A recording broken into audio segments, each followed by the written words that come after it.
की ये चैप्टर है, चैप्टर 3 यानी कि पार्ट तीसरे का है।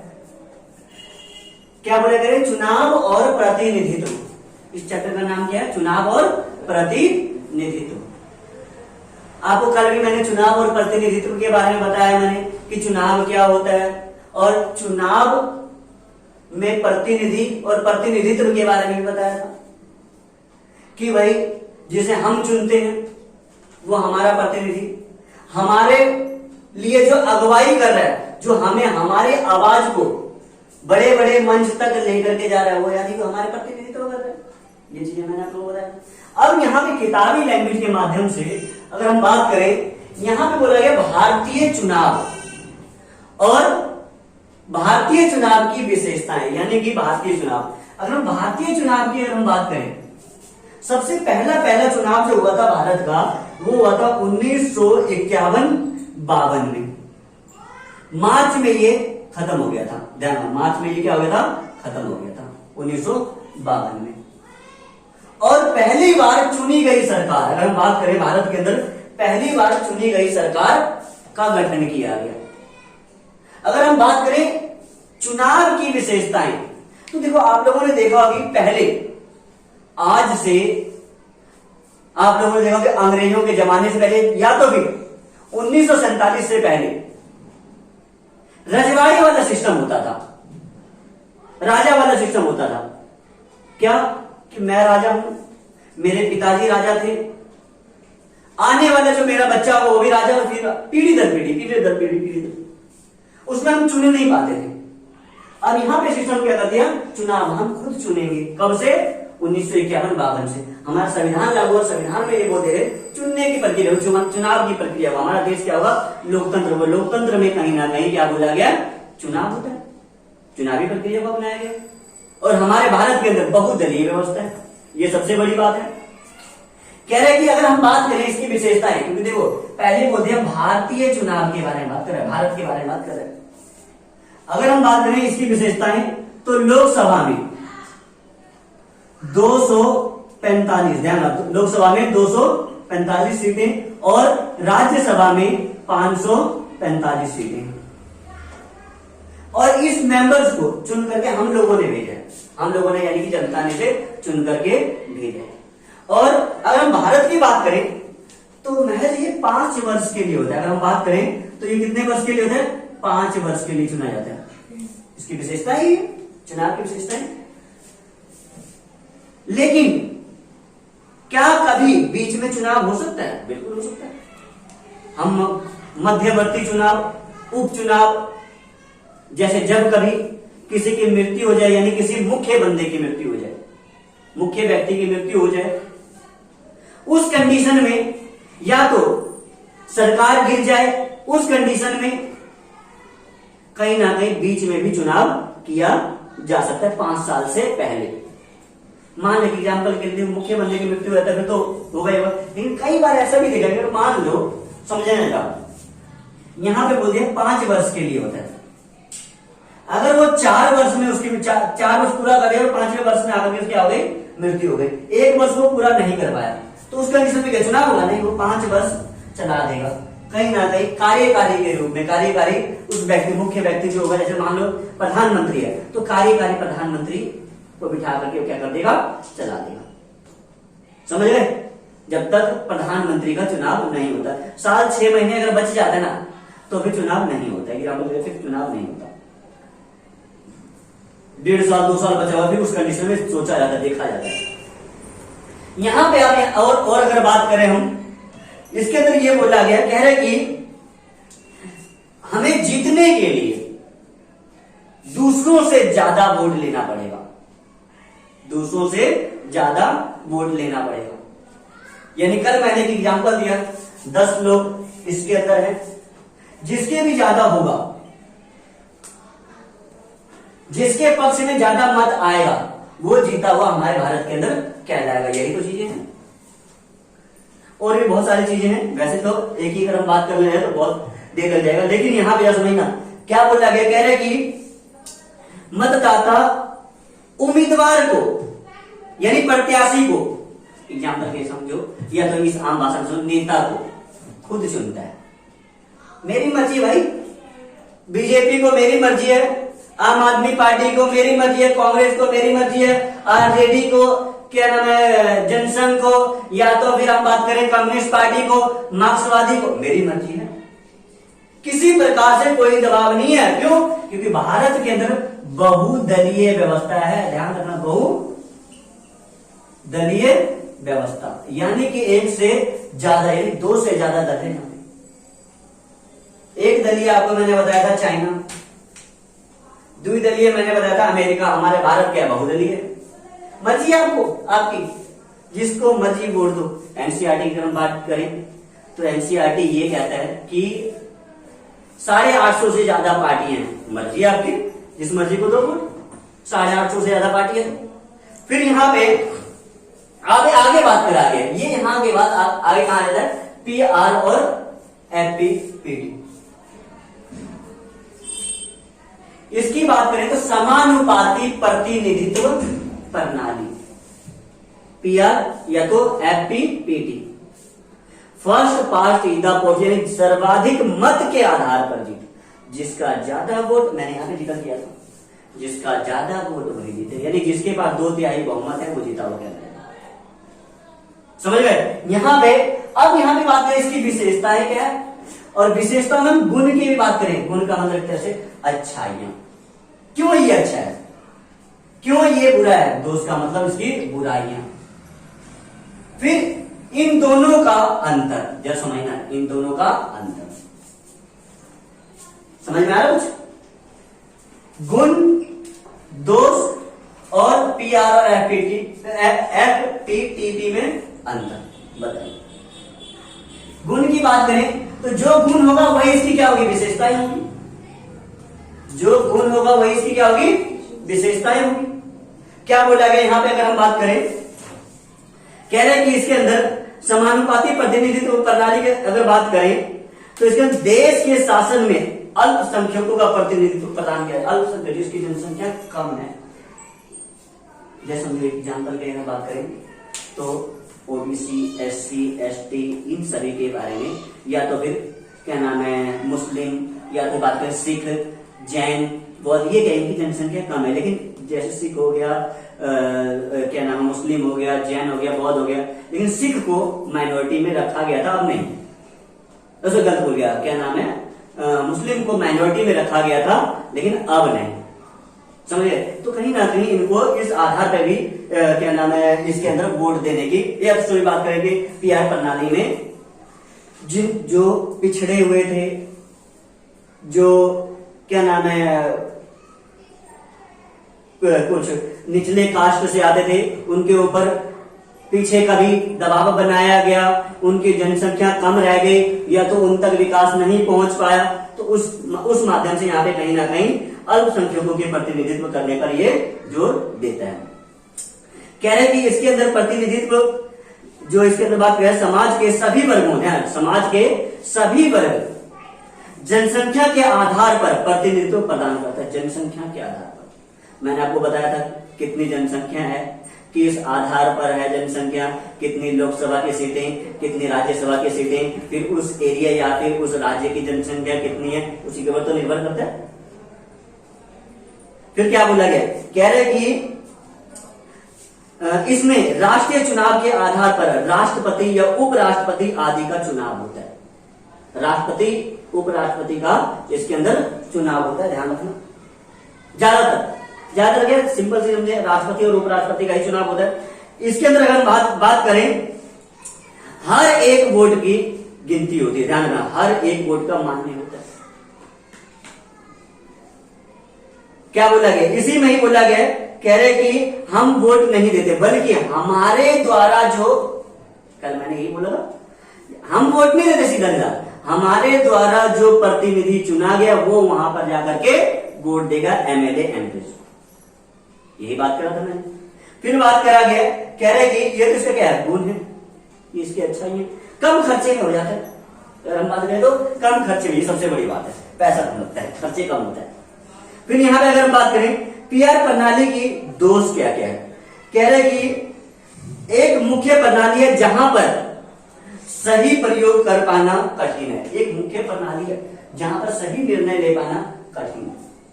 एक चीज समझ रहा, जरूरी थोड़ी है कि हमने जिसको वोट दिया है हमारे सोच करके वहां पे गया और वही सोचते हैं जो वही वो सोचता है जो हम सोचते हैं, ऐसा तो नहीं है ना। उसका सोच अलग हुआ जिसको हम जिता करके भेजे हैं और हमारा सोच अलग हुआ, ऐसा भी तो हो सकता है। आप लोगों ने कई बार देखा होगा, वे जीतने के बाद इस पार्टी से उस पार्टी में कन्वर्ट हो जाते हैं, इस पार्टी से उस पार्टी में चले जाते हैं। जीतने के बाद अपने वोट बेच देते हैं, अपनी सीटें बेच देते हैं, पैसे देकर किसी और में शामिल हो जाते हैं। हमने विश्वास करा था इसके ऊपर और भाई साहब चला गया इसके ऊपर। अभी ज्यादातर जितने भी लोग बीजेपी के अंदर जीतता है, बीजेपी के नाम से जीतता है नहीं, मोदी के नाम से जीतता है। अभी आप नोट करना है इस चीज को, जितने भी लगभग अगर हम बात करें 300 सदस्य अगर बीजेपी का जीता हुआ है, लगभग 200 सदस्य है ना, 200 क्या 250 सदस्य, ध्यान ना, लगभग 250 सदस्य मोदी के नाम पे जीता है। वो बीजेपी को वोट देने नहीं जाता, मोदी को वोट देने जाता है। ध्यान रखना, उस एरिया से जो मर्जी खड़ा हो। कल कोई एक एग्जांपल के लिए मान लो बीजेपी की तरफ से ये खड़ा है मंगोलपुरी से, समझना है। और आपने इसे वोट ना दे करके आपने किसको वोट दिया, मोदी को वोट दिया, समझना है।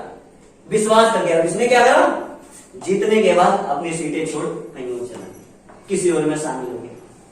समझ गए ना, जो कहीं ना कहीं गलत है।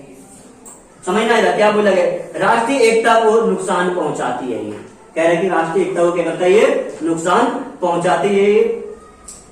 इस तरह की जो व्यवस्था अपनाया गया, कह रहे कि इसमें 2 तरह के चुनाव होते हैं। एक जैसे कि इजराइल है, नीदरलैंड है, राष्ट्रीय चुनाव के आधार पर यह प्राप्त होता है। और दूसरा अर्जेंटीना है, पुर्तगाल है, ये बहुसदस्यीय चुनावी क्षेत्र है। ध्यान रखना, यहाँ पर देखो एक जगह पे बोला गया है कि सिर्फ राष्ट्रपति यानी कि जो इजराइल है, नीदरलैंड है, जहां पर राष्ट्रीय चुनाव के आधार पर प्राप्त होता है वोट, और दूसरा जो है अर्जेंटीना है, पुर्तगाल है। ध्यान रखना, क्या बोला गया, वहां पर बहुसदस्यीय चुनाव क्षेत्र में पार्टियों द्वारा उम्मीदवार की सूची बनाई जाती है, जारी की जाती है, उन्हें पक्ष से चुना यानी कि पक्ष और विपक्ष के रूप में चुना। सिंपल सी अगर हम बात करें, इसके अंदर बोला है कि भाई हम सीधा सीधा वोट नहीं देते हैं, हमारी मर्जी है, हम जिसको चुनते हैं वो उसे जाकर के चुनते हैं।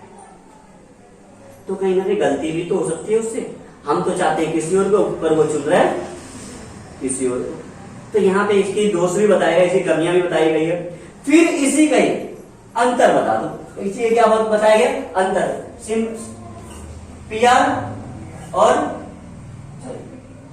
पीआर और FPTP, इसमें क्या बताना है हमें, अंतर बताना। बताओ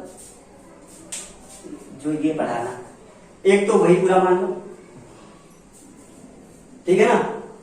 दूसरा इसके बारे में बता दो, देखो क्या बोला गया, सर्वाधिक, इसकी पहले इसको बता दो क्या बोला गया, सर्वाधिक वोट के आधार पर जीती। ये तो मैंने पहले बताया, जिसका ज्यादा वोट होगा वही जीतेगा। फिर क्या बोला गया, कह रहे कि प्रत्यक्ष रूप से इसके अंदर चुनाव होता है। हम जाते हैं स्कूलों में, सामुदायिक भवन में, या तो जो भी पोलिंग बूथ बनाया जाता है, हम जाते हैं और बटन दबा के आते हैं।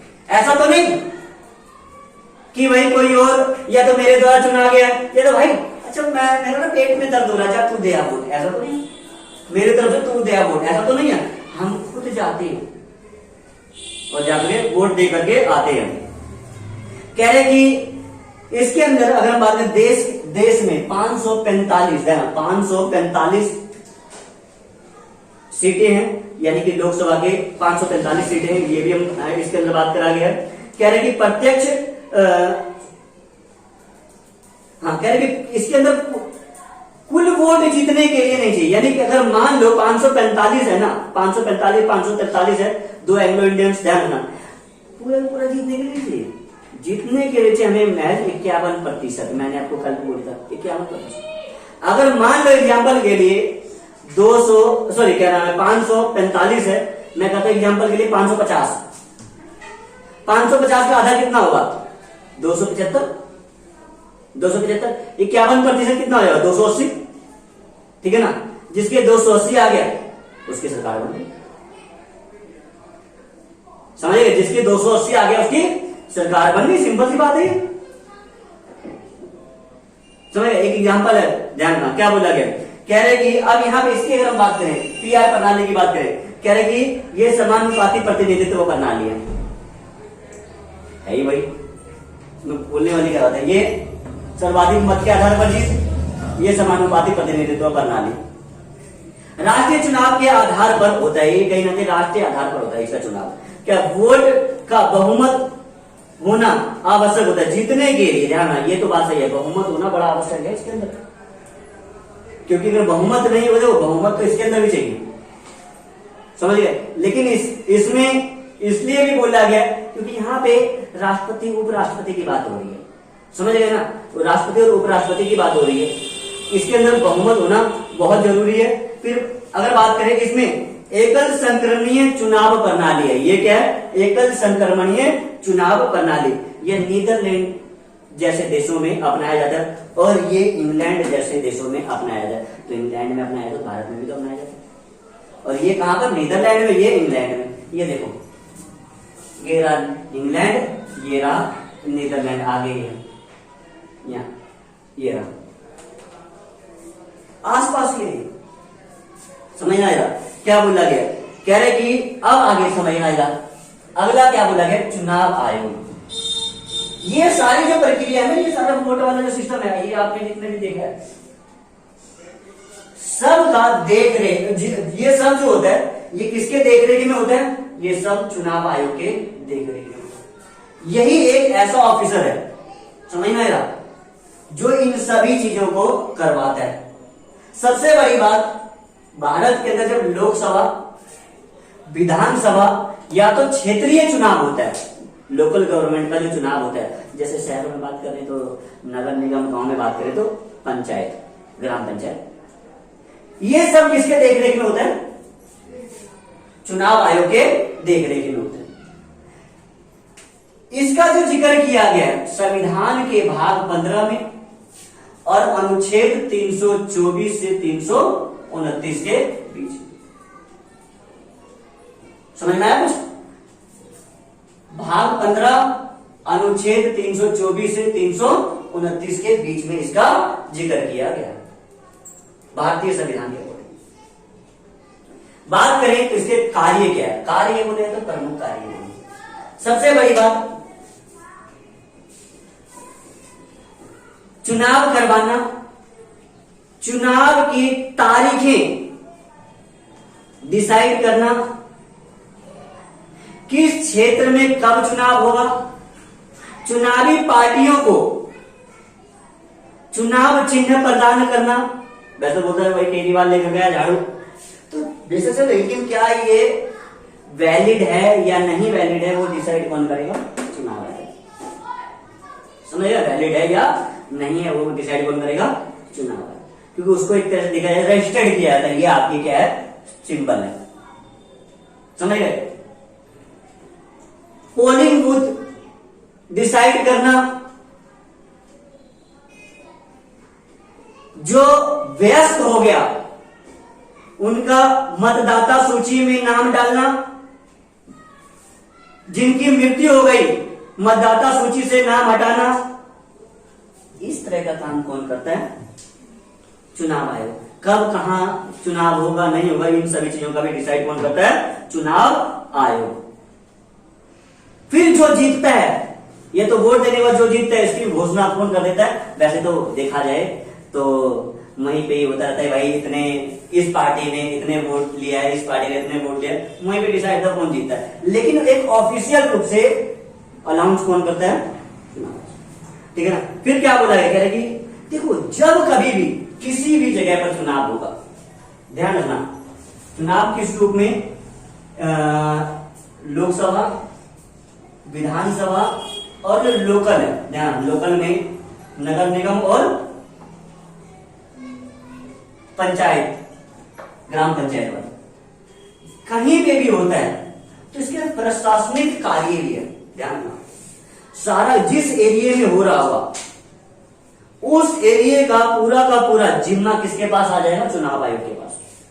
आपने कभी नोट करा होगा, ये आप ही खुद ही बोलोगे हाँ ना में जवाब देना, जब कभी भी दिल्ली में चुनाव होता है, चाहे कोई भी चुनाव हो, इनमें से कोई भी, लोकसभा का हो, विधानसभा का हो, या तो नगर निगम का चुनाव हो, तब आप लोगों ने देखते होंगे आप लोग कि आपके स्कूल के जो टीचर है उनकी ड्यूटी उसके अंदर लगाया जाता है, ठीक है ना। और जब चुनाव होता है, चुनाव के बाद जब आप स्कूल जाते हो तो बहुत सारे टीचर आते नहीं है, कहते उनकी ना ट्रांसफर हो गई है, होता है नहीं चीजें कि हमारे टीचर, हमारा क्लास टीचर कहाँ गए, हमारे साइंस वाले टीचर कहाँ गए, हमारे पॉलिटिकल साइंस वाले टीचर कहाँ गए, हमारे हिस्ट्री वाले कहाँ गए, तो पता चलता है उनका क्या हो गया, ट्रांसफर होगा, आपका कोई और टीचर आएगा। तो इस तरह की प्रक्रिया कौन करता है, चुनाव आयोग, प्रशासनिक कार्य। जिस समय चुनाव का डेटे फिक्स हो जाए, उसमें ड्यूटी लगाने का काम भी यही करता है। जैसे कि आप लोगों ने देखा होगा कि जब कभी भी चुनाव की प्रक्रिया होता है तो दिल्ली के अंदर यूपी की पुलिस, हरियाणा की पुलिस, यहाँ की पुलिस, वहां की पुलिस आ जाता है ना। हम सोचते हैं भाई दिल्ली के अंदर पुलिस नहीं, बल्कि चुनाव आयोग अपनी शक्ति का इस्तेमाल करके वो वहां से बुलाते हैं कि यहाँ पे किसी प्रकार से चुनाव में किसी भी प्रकार की समस्या नहीं होनी चाहिए, इसलिए ये समस्या की जिम्मेवारी किसको दी जाती है, आप लोगों को दी जाती है। यहाँ पर शांति व्यवस्था बनाए रखें और शांति प्रकार से शांति व्यवस्था बना करके यहाँ पर क्या हो, वोट हो। वही बोला गया, कह रहे कि चुनाव आयोग की अगर हम बात करें कि चुनाव में किसी प्रकार से धांधली गड़बड़ी ना हो, इसका भी ध्यान रखता है। कह रहे कि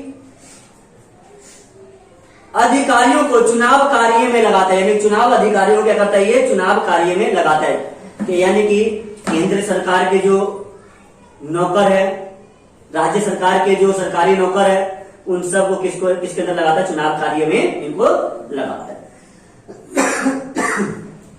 फिर क्या बोलेगा, चुनाव की गरिमा बनाए रखता है, चुनाव की भी क्या करता है, ये गरिमा बनाए रखता है। तो ये वाले आपको समझ में आ गया, वो कार्य और ये प्रशासन शक्ति। फिर यहां पे बोला गया, कह रहे कि भारत के निर्वाचन पद्धति, भारत के निर्वाचन पद्धति की अगर हम बात करें तो अब तक भारत के अंदर 16 लोकसभा चुनाव हो चुका है, ध्यान रखना। इसके अंदर ये बोला गया, कह रहे कि लेकिन हाँ अब जब समझना है 19 वाले से 17वां हो जाएगा, ये 18वां हो जाएगा 24 में, ठीक है ना। 16 लोकसभा चुनाव हो चुका है, जिसके अंदर क्या बोला है, कह रहे हैं कि इसके अंदर कई सारे दोष भी है, कई सारे इसके अंदर सुधार करने की भी बात कही गई है। दोष क्या है समझना है। होता क्या है, भारत के चुनाव पद्धति में ऐसे लोग चुनाव लड़ने के लिए आ जाते हैं जिनका ना कोई स्टेटस है। अगर बात करेंगे एग्जांपल के लिए, बिहार यूपी के अंदर गुंडागर्दी कितना है, और इस बल पर वो टिकट ले लेते हैं और आगे चुनाव लड़ते और जीत भी जाता है। ऐसे बहुत सारी जगह, सिर्फ यूपी और बिहार ही नहीं है, पश्चिम बंगाल देख लो, पश्चिम बंगाल देख लो, पता लग जाएगा।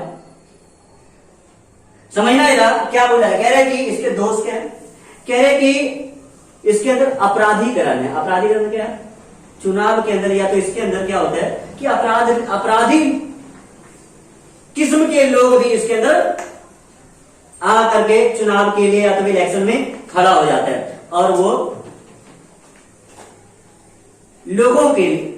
लोगों से डरा करके धमका करके वोट मांगता है, लालच दे करके वोट मांगता है। दोष क्या है, धन का इस्तेमाल किया जाता है, धन का इस्तेमाल। देखो सिंपल, आज 2024 वाला चुनाव आने वाला है, देखना कितने दारू बटेगा, साड़ी बटेगा, कपड़ा बटेगा, खाना पीना सब बटेगा। बातें समझना मेरी बातें, पैसा बटेगा। ये क्या धन की, तो आपको धन दे रहा है और उससे क्या वोट ले रहा है। एक एग्जाम्पल है, जो आपके ऊपर इतना पैसा खर्च करेगा, क्या वो देश सेवा के लिए करेगा? पहले तो एक चीज समझो जरा, नहीं, पहले तो वो पूरा करेगा जो उसने खर्च करा है, समझेगा, पहले वो करेगा, और उसके बाद उसके पास तो पैसा नहीं होगा, वाला पैसा किसी ले होगा, इसीलिए उसे ले होगा। फिर क्या, जो टेंडर आएगा, जो ठेकेदारी होगा, भाई ठेका इसको दो, फिर वो भी उसके अंदर से कमाएगा। समझ गए? बहुत सारी ऐसी चीजें धांधली होती है, ध्यान रखना। क्या चुनाव में, मैंने बोला चुनाव में गुंडागर्दी क्या है, दोष है, बुराई है इसकी। अगर हम बात करें निर्वाचन पद्धति का, क्या है ये भारत की निर्वाचन पद्धति का बुराई है, दोष है। फिर यहाँ पे बोला गया इसके तो सुधार की मांग किया है। सबसे बड़ी बात, हमारे प्रत्याशी पढ़ा लिखा होना चाहिए। देखो क्या हुआ कि बिहार के अंदर एक प्रत्याशी है, नाम नहीं लूंगा क्योंकि वीडियो अपलोड होगा इस वजह से नाम नहीं लूंगा, लेकिन भाई साहब नौवीं फेल है और डिप्टी सीएम है, यानी कि उप सीएम है आज वर्तमान में। बातें समझना चाहिए, हंसने वाली बात नहीं है। सबसे बड़ी बात, हमारा प्रत्याशी पढ़ा लिखा हो ताकि हमारे बारे में कुछ तो जानता हो। तो क्या हुआ, जिस समय चुनाव हुआ था बिहार का, उस समय तो वो सरकार में नहीं आया था, तो बड़े जोरों शोरों से सीएम पद के लिए चुनाव लड़ा। और फिर क्या कहता, जब वो सीएम नहीं बना तो उसके लिए एक मीम्स बना था, कह रहा कि फूट गई लालटेन बह गई तेल, अब ना बनी सीएम नौवीं फेल, इसलिए सीएम नहीं बनेगा। और ये हुआ भी था, लेकिन अब जाकर के वो नीतीश कुमार की पार्टी में शामिल हो गया, उप सीएम बन गया। तो बहुत सारी ऐसी चीजें हैं, तो जरा समझना है। फर्जी मतदान, फर्जी मतदान क्या पहले समझना है। हमारे इंडिया में तो सबसे गलत है ये फर्जी मतदान, में सुधार होना चाहिए। क्या पहले तो बहुत ज्यादा होता था कि मान लो एग्जाम्पल के लिए एक बंदा गया, जा करके वोट डाला, फोल्ड करके मतदान पेटी में डाल दिया। अब तो चलो ईवीएम आ गया, लेकिन फर्जी मतदान क्या, अलग अलग वोटर आई कार्ड बनवा करके, या तो जिसका वोटर आई कार्ड नहीं भी है वो भी जाकर के वोट डाल रहा है, डरा करके धमका करके, या तो फिर अंदर से सेटिंग कर करके, ये भी सारी चीजें होती है। यानी गलत तरीके से फर्जी मतदान में सुधार किया जाए। फिर बोला गया सभी मतदाता के फोटो और पहचान पत्र दिया जाए। फोटो और पहचान पत्र, ये एग्जाम्पल पे पहले समझ आएगा।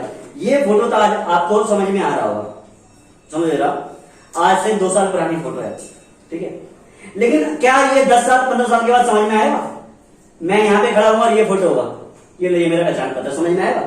तो ऐसे ही मैं रवि को यहां पे खड़ा कर दूंगा, बोलूंगा बोलते तू ये मैं हूं, तो तुम लोग मान भी लो, क्यों? ये 10 साल पुरानी फोटो है, 15 साल पुरानी फोटो है, 25 साल पुरानी फोटो है, समझ गए ना?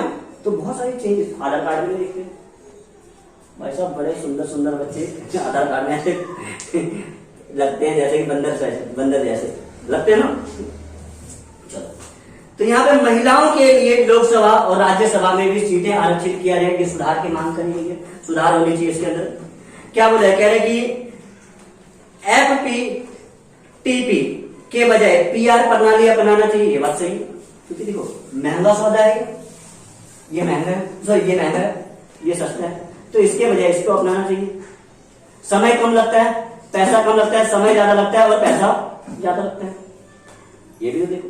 फिर क्या बोला गया इसी के अंदर, जनप्रतिनिधि को कानून में समय समय पर बदलाव किया जाना चाहिए। ये बात सही है भाई, पहले समझना है। जैसे अभी बीजेपी की सरकार ने कानून में बदलाव किया है कि भाई अंग्रेजों के जमाने से चलता हुआ आ रहा है जो कानून, अब तो बंद करो, अब तो खत्म करो, हम तो भाई साहब आजाद हो गए, 70-75 साल हो गए, अब तो चेंज करो, अब तो भारत की चीजें बनाओ। तो ये चेंज होना चाहिए, समझ गए ना? ये कहीं ना कहीं सुधार की बातें करी गई है इसके अंदर। फिर पृथक निर्वाचन मंडल, पृथक निर्वाचन मंडल का पहला मतलब समझना। अलग, पृथक का मतलब होता है अलग, अलग निर्वाचन चुनने का बारे में बात करा गया। जिस समय हमारा देश आजाद हुआ था उससे पहले आप लोगों ने सुना होगा कि भाई एक कांग्रेस और एक मुस्लिम लीग, समझे, मुस्लिम लीग नाम की पार्टी थी। लेकिन जिस समय देश आजाद हुआ उस समय पाकिस्तान और इंडिया तो एक ही था, भारत के नाम से, इंडिया के नाम से, हिंदुस्तान के नाम से।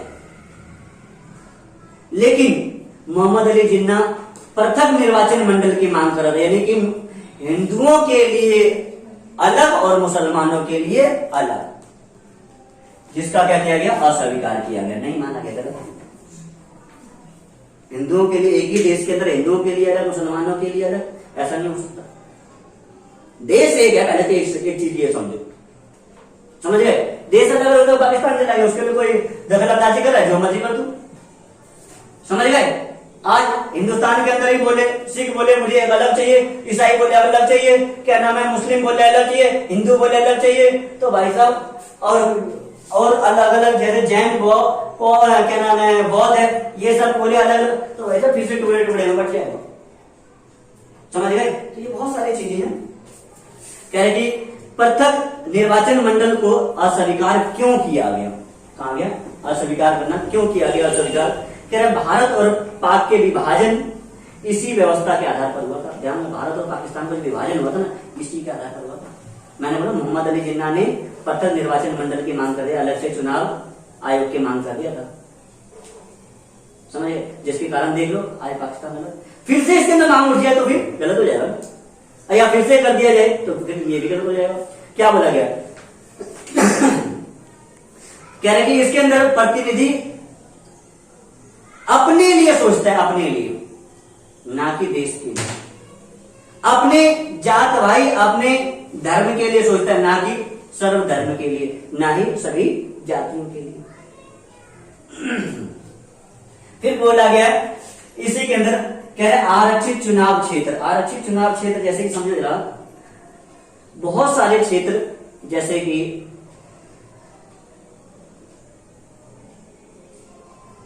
जो जंगली एरिया है, या तो फिर जो ग्रामीण एरिया है, या तो फिर जो लोकल एरिया है, उनमें सीटों के आरक्षित किया गया है।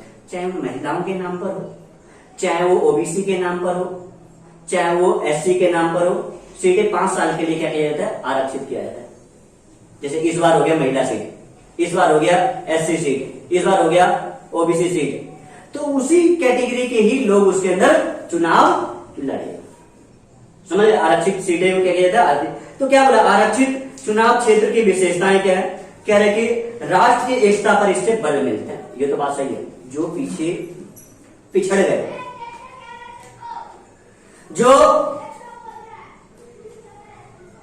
जहां उनके तक विकास नहीं पहुंच पाया, जो कई सदियों से सताए गए हैं, तो उनके लिए तो ये बहुत जरूरी है, समझना है, उनके लिए ये बहुत जरूरी है। क्या बोला गया, कह रहे कि संविधान द्वारा विशेष वर्गों को इस तरह की व्यवस्था दी जाती है, जैसे कि एससी एसटी ओबीसी। ये क्या बोला गया, लोकसभा में भी कह रहे कि सीटें आरक्षित की गई है, कुछ सीटें आरक्षित की गई है लोकसभा में भी, ठीक है ना, कुछ सीटें लोकसभा के में भी आरक्षित की गई है। सारे देखो एग्जाम्पल के लिए अगर हम बात करें लोकल जगह पे, लोकल चुनाव की अगर बात करें, इनकी बात करें, यानी कि नगर निगम या तो पंचायती राज व्यवस्था की बात करें, तो कई जगह पे 28%, कई जगह पे 33%, और अब ये तो आ रहा है कि भाई 35% भी, समझ गए, 35% भी। वही क्या बोला गया, कह रहे कि ये इतनी सीटें क्या होनी चाहिए, आरक्षित होनी चाहिए। क्या बोला है, कह रहे कि फिर अनुसूचित जाति के लिए 79, अनुसूचित जनजाति के लिए 41 सीटें आरक्षित किया गया लोकसभा के अंदर। ध्यान रखना, 79 और 41, ध्यान रखना, ये सीटें आरक्षित किया गया।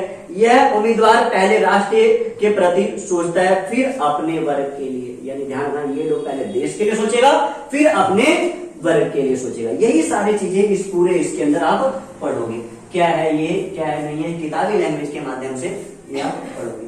कल जो समझाया था वो भी आज जो समझाया, ये इस चैप्टर के अंदर है। कल जो पूरे के पूरे क्या था, एक एग्जाम्पल था, ताकि आप लोग अच्छी तरह से समझ